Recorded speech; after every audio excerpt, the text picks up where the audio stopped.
Kita ke informasi selanjutnya, pemirsa. Jalan perlintasan rel kereta di kawasan Kemayoran, Jakarta Pusat sempat ramai karena rusak dan licin hingga menyebabkan sejumlah pengendara sepeda motor terjatuh. Namun kini jalanan tersebut sudah diperbaiki, lubang dan permukaan jalan yang tidak rata sudah ditambal untuk mengurangi risiko kecelakaan. Pemirsa, beberapa hari yang lalu sempat ramai salah satu video di sosial media di mana menunjukkan adanya pengendara sepeda motor yang terjatuh saat melintasi rel kereta yang berada di Jalan Industri Kemayoran. Dan ini adalah untuk situasi dan lokasi dari video tersebut, yang dimana ini memang merupakan salah satu rel kereta atau penyeberangan kereta api yang sangat aktif. Banyak sekali dari pengendara baik roda 2 maupun roda 4 dan juga pastinya dari kereta yang melintas di jalanan ini, sehingga memang seringkali ini palangnya tertutup setiap berapa menit sekali. Dan kalau misalnya kita lihat di video kemarin, memang untuk yang menjadi salah satu permasalahan di rel kereta ini adalah jalanannya yang rusak dan berlubang. Dan kalau misalnya kita lihat secara keseluruhan, memang ini sudah terlihat berbeda dari video yang ramai kemarin, bahwa memang untuk saat ini untuk jalanan ini sudah ditambal sehingga sudah bisa dibilang jauh lebih mulus dan aman untuk dilintasi oleh pengendara sepeda motor. Namun memang pastinya ada beberapa, tadi saya melihat ada beberapa yang masih belum terlihat terlalu mulus, sehingga memang masih disarankan pastinya untuk setiap pengendara sepeda motor khususnya harus lebih berhati-hati lagi setiap melintasi di rel kereta api ini. Namun memang tidak hanya di rel kereta api yang ada di sini saja, di beberapa rel kereta api maupun di jalan raya lainnya yang berada di kawasan Jakarta ini memang masih menjadi salah satu permasalahan umum, di mana untuk pengendara ini pastinya harus lebih berhati-hati karena ada beberapa jalan yang berlubang, kemudian jalanan yang tidak mulus, sehingga menyebabkan kecelakaan lalu lintas. Dan ini menjadi salah satu fokus utama juga tentunya untuk Pemprov DKI Jakarta, harus lebih memerhatikan terkait dengan fasilitas jalanan yang ada di seluruh Jakarta. Dari Jakarta, Nora Syafika, Novan Dwi Kusuma, iNews melaporkan. Israel kembali melancarkan serangan udara ke Lebanon Jumat waktu setempat. 12 orang dilaporkan tewas dan lebih dari 50 orang terluka.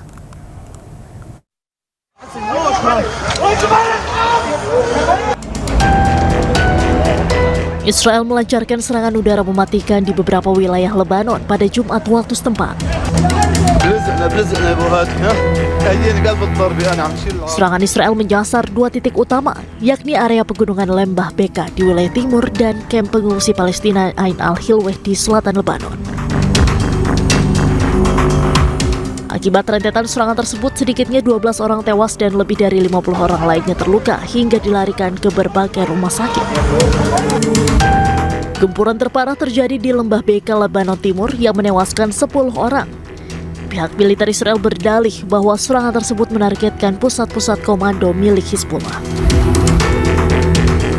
Sementara itu di wilayah selatan Lebanon, drone milik Israel menjatuhkan bom di kamp pengungsi Palestina terbesar yang menampung 80.000 hingga 100.000 jiwa.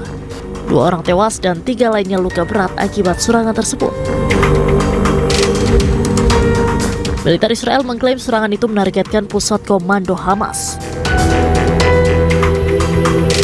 Eskalasi mematikan di Lembah Beka dan kamp pengungsi Ain al-Hilweh menambah daftar panjang pelanggaran Israel terhadap gencatan senjata November 2024. Puluhan ribu umat muslim memadati kompleks Masjid Al-Aqsa di Yerusalem untuk sholat Jumat pertama di bulan Ramadan.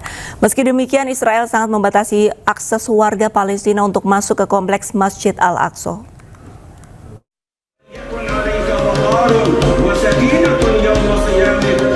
Sekitar 80.000 warga muslim Palestina melaksanakan sholat Jumat pertama pada bulan Ramadan di Masjid Al-Aqsa dan pelatarannya meski otoritas Israel memberlakukan pembatasan ketat.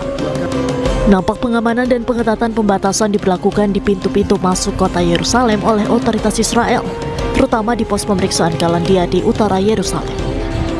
Pasukan Israel dilaporkan telah menghalangi ribuan orang untuk mencapai Masjid Al-Aqsa dan juga mengklaim bahwa lebih banyak lagi yang ditolak di pos pemeriksaan Galandia dan pos pemeriksaan 300. Sementara itu, otoritas Israel menyatakan bahwa sekitar 8.500 jemaah dari tepi barat diizinkan masuk ke Yerusalem untuk sholat Jumat. Mereka menambahkan bahwa 3.000 petugas telah dikerahkan untuk memastikan kebebasan beribadah dan menjaga ketertiban serta keamanan dalam pelaksanaan sholat. Sejak pecahnya perang Israel-Hamas pada 7 Oktober 2023, Israel telah memberlakukan batasan ketat terhadap jumlah jamaah muslim dari tepi barat dan Gaza yang diizinkan untuk sholat di Al-Aqsa selama Ramadan.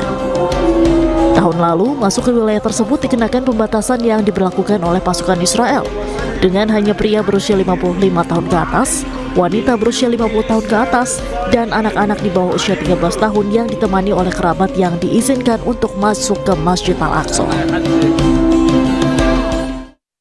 Pemirsa, Menteri Luar Negeri Republik Indonesia Sugiono menjelaskan alasan penunjukan Indonesia sebagai Deputy Commander dalam misi Board of Peace. Ia juga menegaskan tidak ada iuran wajib keanggotaan dalam Board of Peace dan keanggotaan Indonesia tidak bergantung pada setoran dana tertentu. Pemirsa, usai sudah kebersamaan kita dalam iNews sore hari ini, temukan informasi-informasi terbaru lainnya di www.inews.id. Cuplikan tayangan berita iNews bisa Anda saksikan di kanal YouTube @official iNews. Jangan lupa saksikan iNewsroom sesaat lagi bersama rekan saya, Camar Henda. Pemirsa, update terus informasi terbaru Anda dan siapkan 3 botol air mineral yang setara dengan 2 liter air untuk satu hari penuh kesejukan. Saya Arlis Sari pamit undur diri, selamat beraktivitas. Sampai jumpa.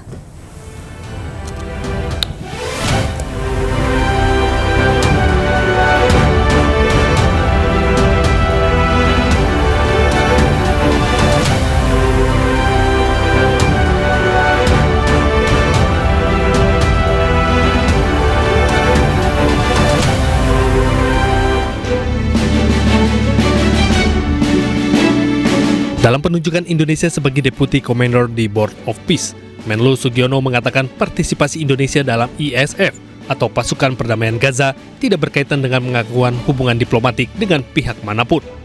Misi ini merupakan penugasan penjagaan perdamaian yang terdiri dari berbagai negara dengan tujuan utama menjaga stabilitas dan melindungi masyarakat sipil.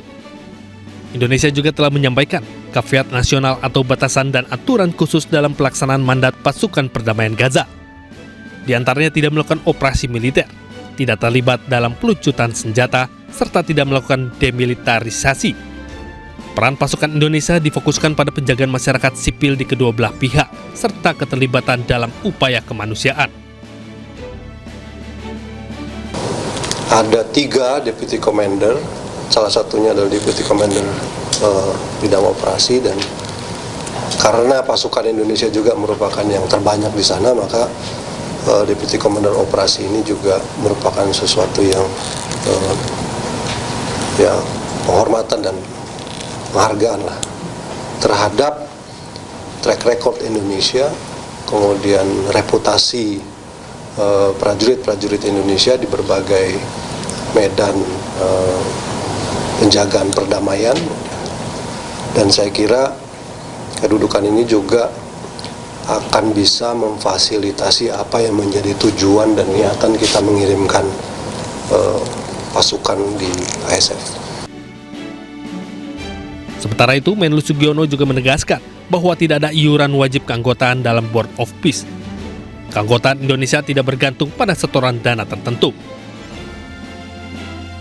Jadi dari awal saya bilang, ini yang namanya itu bukan iuran keanggotaan. Bukan syarat keanggotaan, tidak. Kita sekarang sudah anggota, nggak perlu bayar juga nggak apa-apa. Berarti Indonesia nggak akan bayar. Tapi kalau misalnya kemarin tuh kita mau jadi anggota permanen, ada kontribusi 1 miliar itu, kan gitu. Mas menegaskan berarti ada. Nggak, tunggu dulu, jelas dulu nih. Okay. Bukan kemudian kita sekarang karena belum bayar kita bukan anggota Board of Peace loh. Menlu Sugiono menjelaskan, sejak awal Board of Peace bukanlah organisasi yang memberlakukan iuran keanggotaan sebagai syarat resmi. Oleh karena itu, status Indonesia sebagai anggota tidak dipengaruhi oleh ada atau tidaknya setoran dana. Dari Washington DC, Amerika Serikat, Aya Nufus, iNews melaporkan.